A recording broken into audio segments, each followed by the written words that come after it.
the classroom.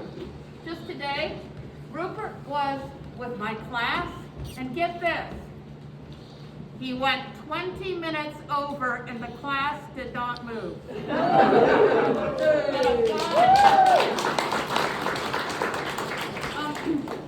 This is a moment of extraordinary happiness and pride on all sorts of levels for me. But at this moment, I want to introduce another alumna, our own Ilene Crawford, who graduated in 1992, 4 years before I arrived, but was a humanities major with classics. Yeah. She went on, got her PhD in English from Wisconsin, Milwaukee, but at her core, classics. So let's welcome. I'm hardly the main event here, but as provost, I get the distinct pleasure and honor of being able to introduce our distinguished alum, Rupert Kinnard, Cornell class of 1979, back on the hilltop this week. In 2020, the college awarded Rupert the Distinguished Achievement Award. This is Cornell's highest honor for his work as a longtime art director, activist, and creator of the oldest continuing Black, gay, and lesbian comic characters in the United States. Woo. Yes.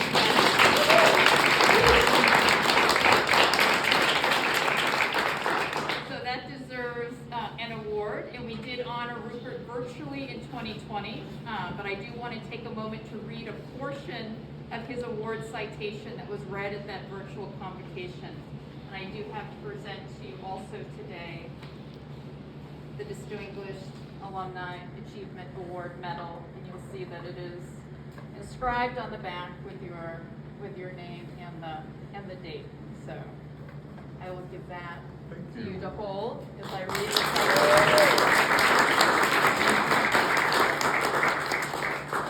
So when you came to Cornell from Chicago, you had already developed a love for comics, especially those with superheroes. You have said that you came to realize that none of them spoke to your experience as a gay Black man.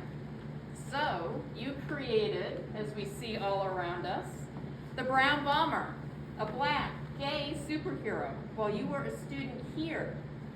He appeared regularly in the Cornellian newspaper and prominently in the 1979 Royal Purple Yearbook. I have a copy here, and there's one on display as part of the show, of which you were the editor. You also served as president of Students for Black People for a semester, and as a very popular DJ at the Cornell College radio station KRNL. After graduation, you founded the Root Group, graphics design firm, and moved to Portland, where you began making your presence known within the alternative media community. And your Cathartic Comics began appearing in the pages of Portland's most significant queer newspaper, Just Out. Within your first year there as art director, you won the 1983 Gay Press Association Award for Outstanding Achievement in Overall Design. The Brown Bomber and his partner, Diva Touche Flambe, so sculpted over there in the corner, were syndicated in gay publications across the United States. Today, your work appears across the country and has been included in numerous anthologies and collections of work by Black and gay artists. In recognition of your 40 years of dedication to social causes and your pioneering efforts to give a voice to the Black gay community, we are proud to present you with this Distinguished Achievement Award. Please join me in congratulating and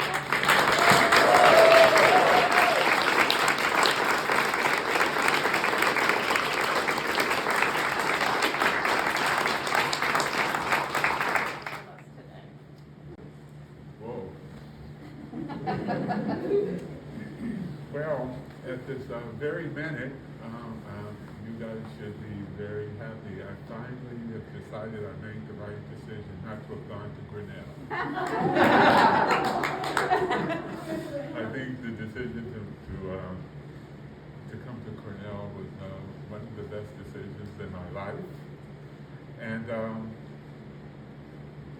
I don't really want this to be an actual long talk, but there really are a number of people I'm very happy who are here, and there's some people who aren't here who were really responsible in a lot of ways, being mentors for me and making this an exciting place to be. And I have to mention, there's so many people I can mention, but specifically I have to mention one that so many of you knew and loved, and that was Stephen Lacey. Right now I live in Portland, Oregon, and the reason I live there is because I took a trip when I graduated in '79 to visit Stephen and his family, and I fell in love with the city, and I've been there for quite a number of years now. The other person is Sandy Castine. She was my buddy here. She was an assistant dean of students when I was here. And I think sometimes when I felt like things were difficult, she was someone that I could really hang with. I have been so fortunate.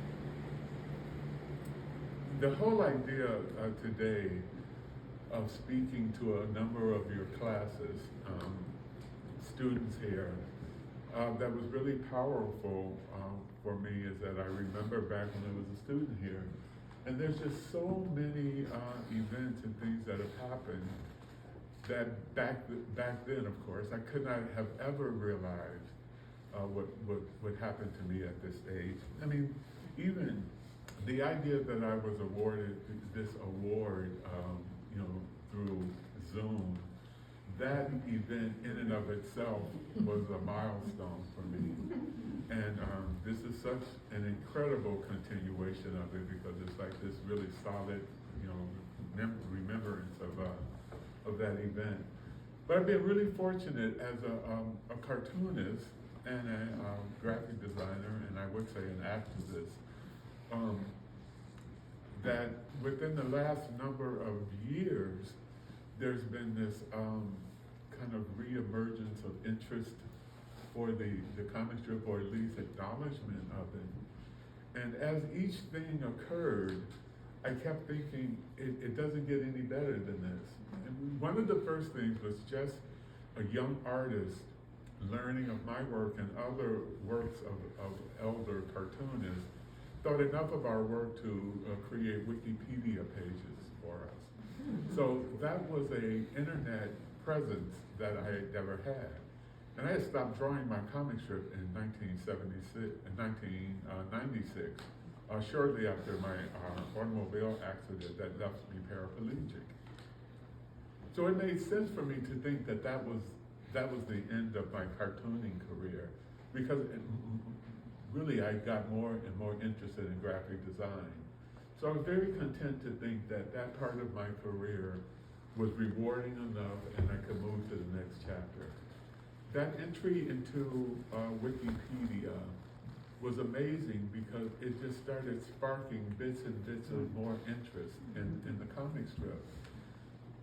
So even being a part of Wikipedia and people can kind of look up a kind of legacy, that in and of itself was powerful for me, and I thought, okay, I need nothing else in life. And then there was the first queer comics conference in New York, and I started spending time with other cartoonists, and was a part of a panel that was called Gay Male Comic Pioneers. And I was among these artists that I had great respect for. I was very much aware that they were very visible in the world of comics.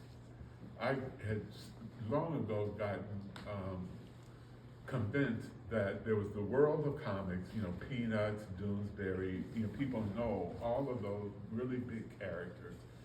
And then in the 60s came the sub-underground, and you had your Robert Crumb and Alison Bechdel, and just a number of people who were really identified with being among the underground comics.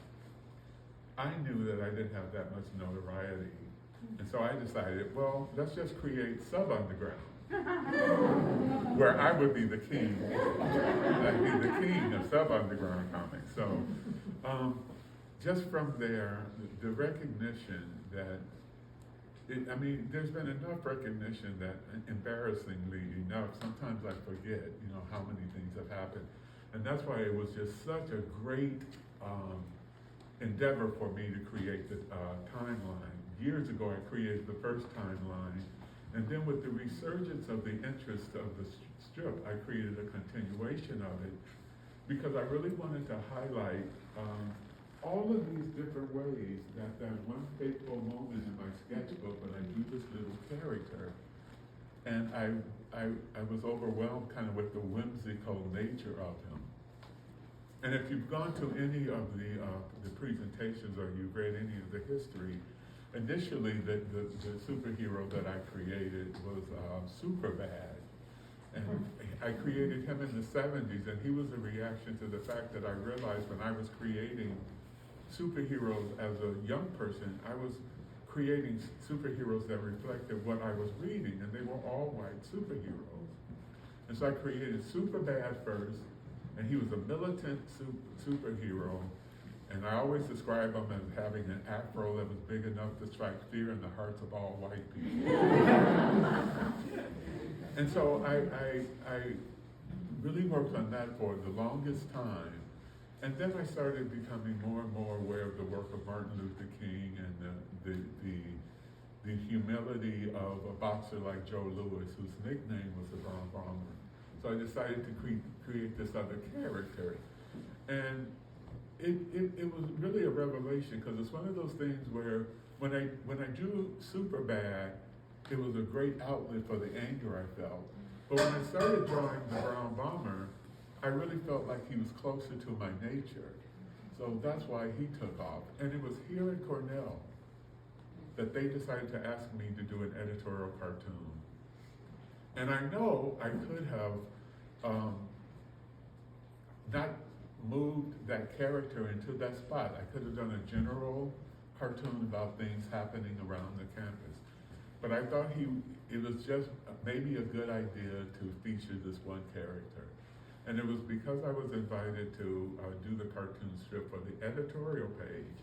That was the vehicle that made me decide to make him a political figure and an editorializer. And so that was the beginning, and then moving to Portland and being involved in a brand new paper that wanted to be so much more inclusive of our community than the papers that came before it. It became really important to me that I don't do a strip about, even though he was African-American gay man, I wanted there to be an African-American woman with him. And so I came up with the name Diva Touche Flambe first. And once I came up with that name, I wanted to come up with an image that would suit the name.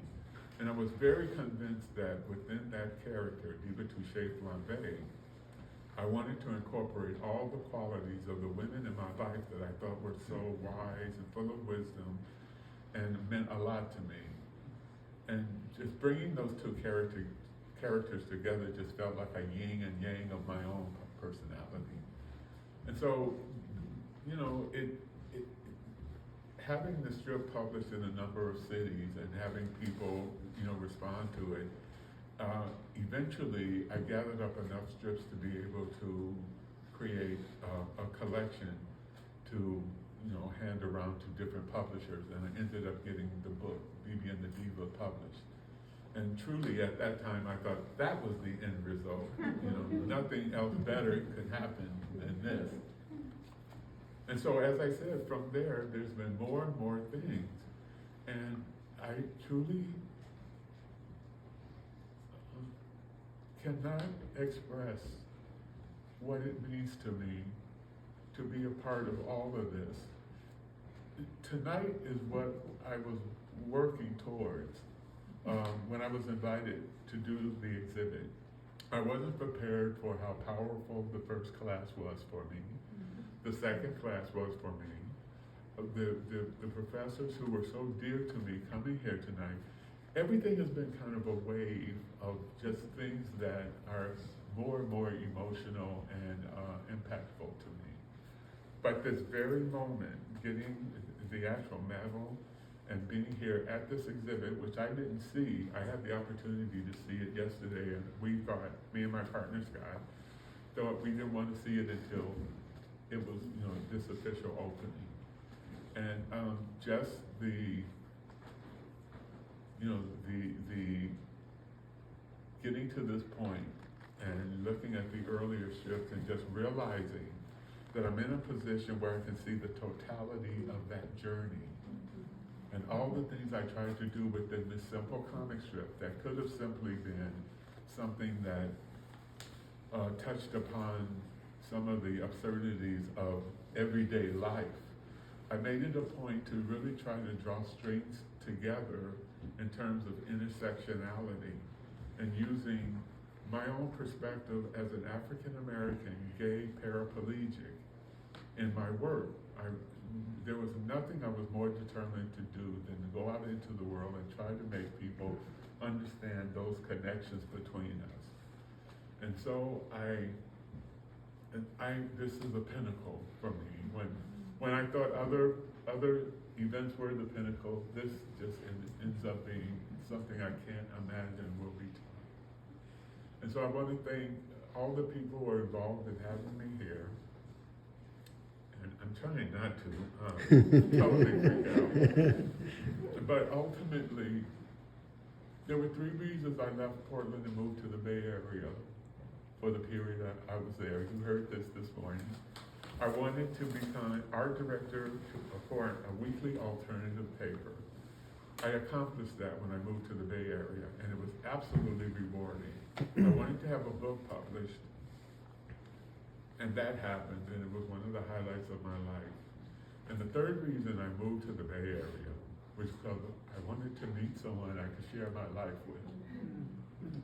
I felt like I went through all the men in Portland, so I had to go to the Bay Area where I had the opportunity to meet men in Berkeley, San Francisco, and Oakland. And I happened upon Scott Stapley. And we've been together for 31 years. So I think that's certainly one of the more successful things that I wanted to accomplish in the Bay Area. I dedicate so much of even being able to be here to Scott. He's just my knight in shining armor. So I can't thank you guys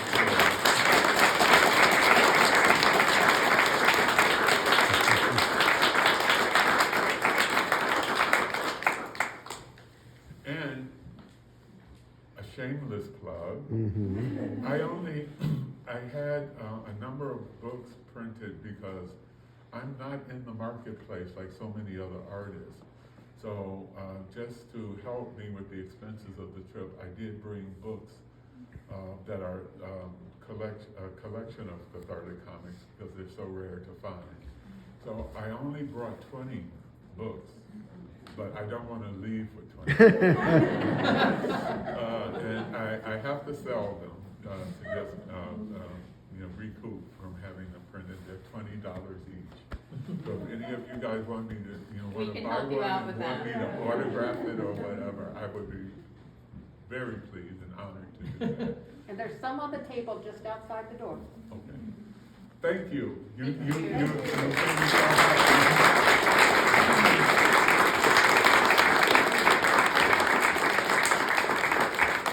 Now, bingo.